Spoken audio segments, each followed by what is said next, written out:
Out there a little further in the Gulf, now you see the big rigs. That's getting closer to Deepwater Horizon size. See how high those towers are? Those are hundreds of feet. Alright? Those are like small cities. They're refineries on platforms.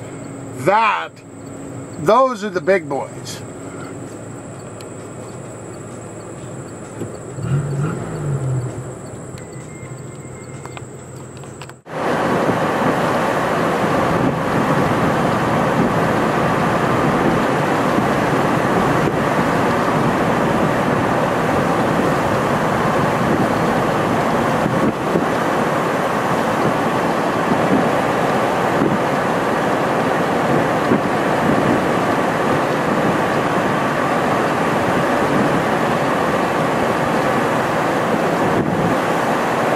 What you're gonna see for the next 300 miles. This is the real Gulf of Mexico. These are the marshlands.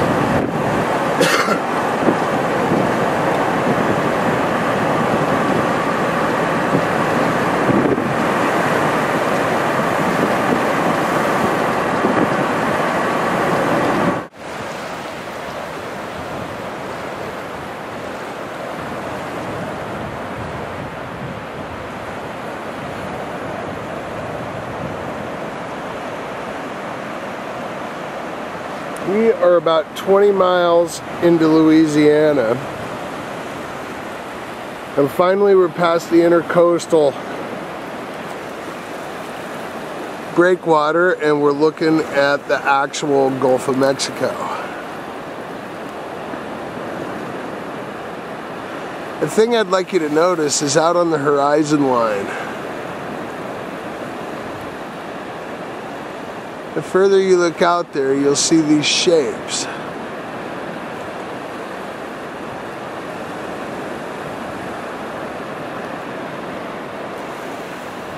And those shapes are offshore oil rigs.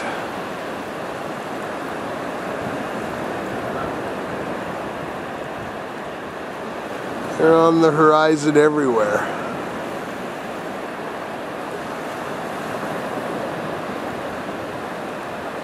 And another.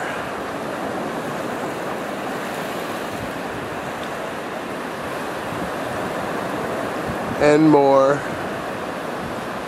They're as far as the eye can see. See our big tall legs?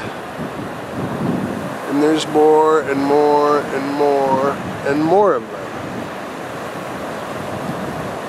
That's a pretty gnarly little complex right there. Now, behind me, offshore, or onshore, or well, actually onshore, are gas and oil separator stations. What they do is they take the stream from these things and separate the natural gas off of them and process it separately.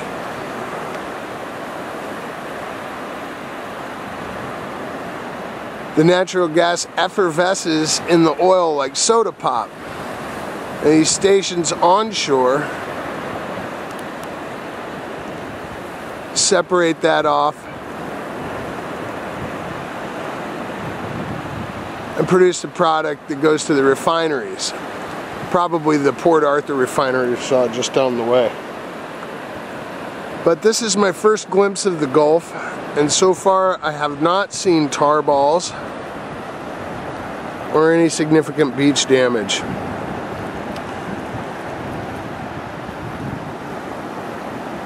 Of course, I'm still hundreds of miles from the actual event, and I don't want to project, but this beach looks okay.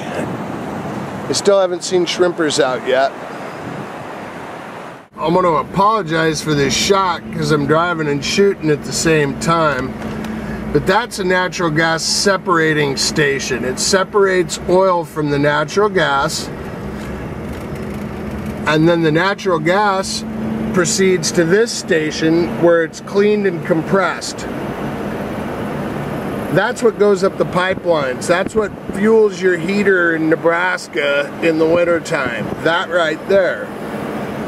Over here is where they connect to a pipeline and ship the oil to a refinery to be refined into other products. These are scrubber stations. This cleans the gas. And of course you're seeing the feeder pipeline coming right out of the ocean into the building. There it is right there. See you later. There he is, folks. There is the first shrimp trawler I've seen since reaching the Gulf of Mexico. That's about 30 miles down the ocean. And there's the very first one. I hope he's catching.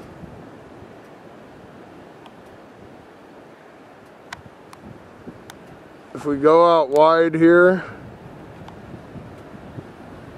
this is the stretch of beach I'm on. Again, I wanted to point out that on the horizon there are many offshore oil rigs. You see them one after another. That one looks like it has a tanker next to it.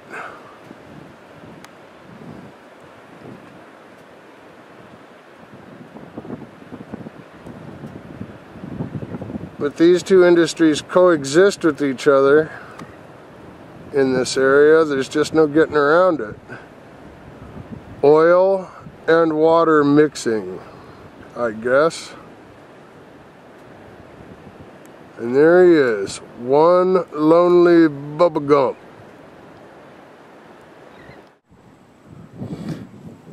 I wanted to show you this. This is at mile marker about 47. I'm about 47 miles into Louisiana. And here is another pod of stacked offshore oil rigs. Again, these are pretty good sized units. These are definitely something that are shallow water though. You can see the poles that sink down into the bay, into the Gulf. And that's another cluster of, I'd say, somewhere around 15 or 20. Maybe. You know, it's kind of hard to tell. I guess I'd have to count legs. But maybe there's 10 there.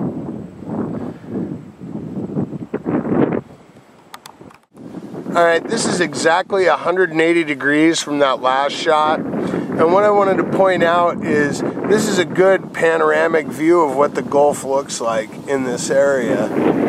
There's these little lakes and ponds and different places all over. I'm right next to the ocean, folks. We got some seabirds doing their thing right there. I don't know what those guys are. Let this truck pass.